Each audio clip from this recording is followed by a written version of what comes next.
السلام علیکم دوستو 10 مئی سے یعنی 21 دن پہلے سے فلسطینیوں کے خلاف اسرائیلی جہریت کا ایک بار پھر آغاز ہوا، جو پوری طاقت کے ساتھ ان فلسطینیوں کے خلاف محاذ آرائی کی گئی اور ہر طرح کی فسطائیت کا مظاہرہ کرتے ہوئے بے دریغ اسلحہ، جنگی طیارے، میزائل ان کے خلاف استعمال کیے گئے، جو عرصہ دراز سے فقط پتھروں اور غلیلوں سے ان کا مقابلہ کر رہے تھے۔ فلسطین کے چہرے پر ایسے زخم لگتے 70 سال سے زیادہ کا عرصہ گزر چکا ہے، جس سے ارض فلسطین کے روح سے لہو پھوٹ رہا ہے۔ ایسا محسوس ہوتا ہے کہ زخم پھر بھر ہی نہیں پاتے کہ وہ دزدان قافلہ انسانیت جلاد اسرائیل ایک بار دوبارہ اپنے تازیانے برسا کر زخم کو تازہ کر دیتا ہے اور پھر سے لہو بہنے لگتا ہے، اور دوسری طرف مسلم ممالک کا بلاک سوائے مزاحمتی قراردادوں کے آگے بڑھ ہی نہ سکا۔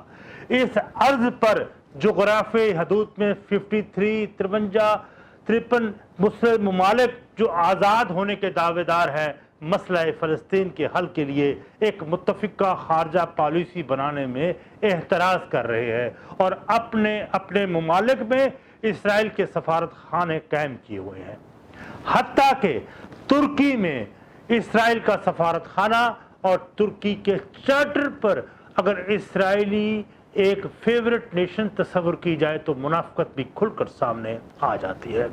اور کیا لہولہان فلسطینی کے حق کے لیے کیا اسلامک بلاک اپنی فوجیں نہیں بنا سکتا تھا جن کے اخراجات مشترکہ مسلم فنڈ سے پورے کیے جاتے؟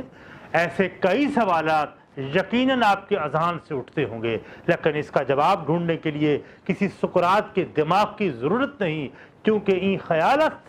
محال است کہ مستاق 4 وجوہات ہیں جس کی وجہ سے اسرائیل کو دباؤ میں عالم اسلام نہیں لا سکتا۔ پہلا تو یہ ہے کہ مسلم ممالک میں سیاسی فیصلے عوامی نمائندگی نہیں کرتے اور کوئی فعال پارلیمنٹ موجود نہیں، بلکہ شو پیس ہے۔ ترکی، ملیشیا اور پاکستان بظاہر جمہوری ممالک ہیں، لیکن پس پردہ فوج اور ایک مخصوص طبقہ ہی ان معاملات کو چلا رہا ہے اور عوام کے جذبات اور فیصلوں کا کوئی عمل دخل نہیں، اور اس کے مقابلے میں مغربی ممالک جن کی ہمدردیاں اسرائیل سے ہیں اور پارلیمنٹ مکمل طور پر بااختیار ہے، فعال ہے، اور دوسری وجہ عالم اسلام 2 واضح گروپس میں منقسم ہے، اور اس کے علاوہ عرب ممالک کا جھکاؤ اسرائیل کی طرف واضح نظر آتا ہے۔ ایران اگرچہ اسرائیل سے عداوت میں موجود ہے، لیکن عرب اور عجم جو مخاصمت کی جڑیں گہری ہیں، جو 1400 سالوں پر محیط ہے، اور عرب کی سلطنت لرزہ بر اندام ہو جاتی ہے جب کہیں انہیں داخلی انتشار کے پس پردہ ایران نظر آتا ہے، اور خوفزدہ ہو کر اسرائیل کی جانب جھکاؤ ان کا پھر فطری رد عمل ہے۔ اگرچہ بظاہر شہزادہ محمد بن سلیمان کی جانب سے ایران کے لیے خیر سگالی کا اظہار کیا گیا، جسے ایران نے خوش عہن قرار دیا، اگرچہ کسی بڑے بریک تھرو کی امید نہیں، کیونکہ اگر یمن کا مسئلہ حل ہو بھی جائے تو نسلی امتیاز پر، نسلی بنیاد پر اس عداوت کی خلیج کو پاٹ دینا ناممکن نظر آتا ہے۔ اب آتے ہیں فلسطین کی طرف، تو فلسطین کی آزادی کی جدوجہد میں ہر مذہب کے مختلف تنظیمیں برسر پیکار رہیں، ان میں یاسر عرفات کی فتح، جارح حباش کی PFLP popular front liberation of فلسطین، اور اس میں زیادہ تر جو ممبران تھے وہ عیسائیوں پر مشتمل تھی وہ تنظیم، جس میں جارج حباش اور لیلا خالد عیسائی تھے، جن کی آزادی فلسطین کے لیے کارناموں پر ایک تاریخ لکھی جا سکتی ہے۔ ان تنظیموں کے علاوہ السائقہ، ڈیموکریٹک فرنٹ فار لبریشن فلسطین بھی برسر پیکار رہیں۔ یہ تمام تنظیمیں 1964 میں متحد ہوئیں اور PLO تنظیم برائے تنظیم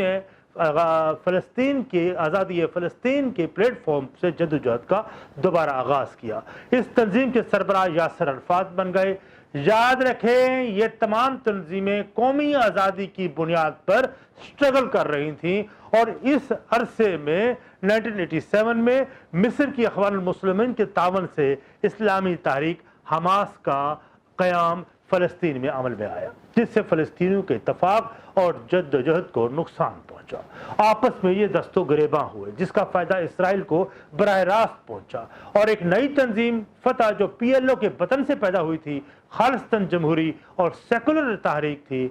اور ہے بھی، کی قیادت یاسر عرفات کی وفات کے بعد محمود عباس کر رہے ہیں، جس کی قیادت، اور یہ فلسطین کے صدر بھی ہے۔ اور دوسری جانب حماس ایک انتہا پسند مزاحمتی اسلامی تحریک ہے۔ ان کے بارے میں ایک تاثر یہ بھی ہے کہ ان کی امداد سعودی عرب کر رہا ہے، لیکن ان دو تنظیموں کی آپس میں خانہ جنگی کا فائدہ اسرائیل اور امریکہ نے اب تک خوب اٹھایا ہے۔ رملہ میں حماس اور فتح کی آپس میں جنگ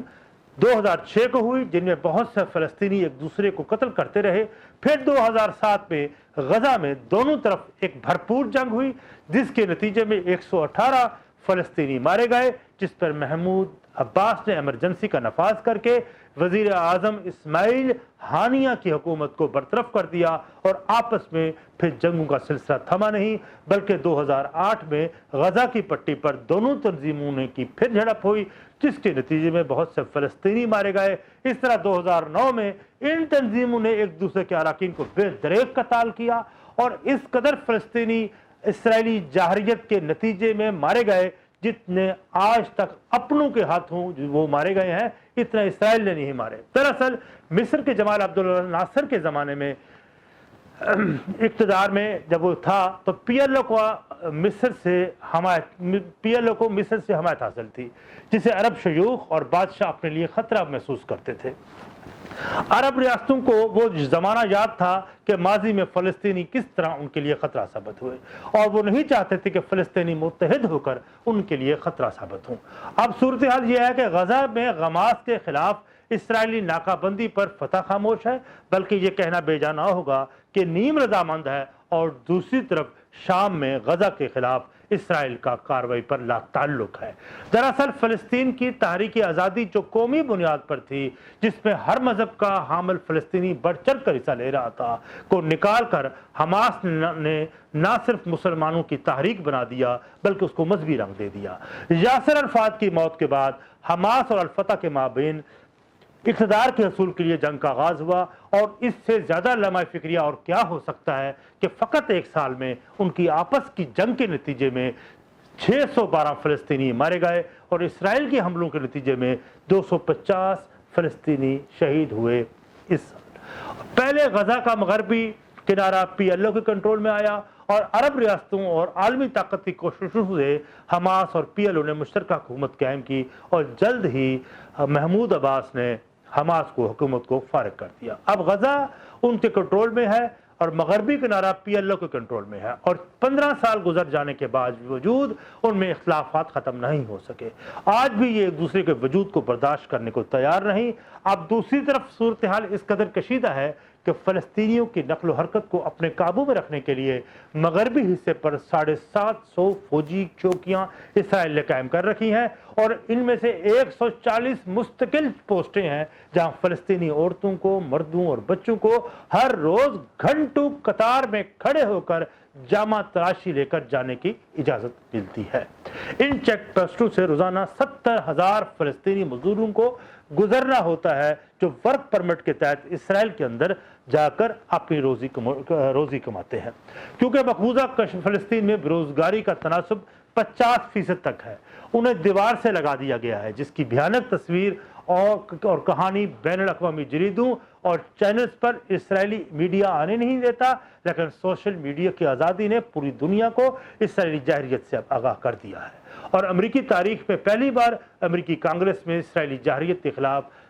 اراکین کانگریس نے کھل کر اپنے جذبات کا اظہار کیا، اور امریکہ کے 12 بڑے شہروں میں فلسطینیوں کے حق میں مظاہرے کیے گئے، جس سے امریکہ کی عوام کو اسرائیلی بربریت کا علم ہوا، اور اس بار اسرائیل پر بین الاقوامی دباؤ کے نتیجے میں 11 دنوں کے بعد جنگ بندی کرنی پڑی، اور اس بار کی جنگ بندی کتنی دیر قائم رہ سکتی ہے، لیکن اس سے پہلے ہمیں فلسطین کے اندر دو واضح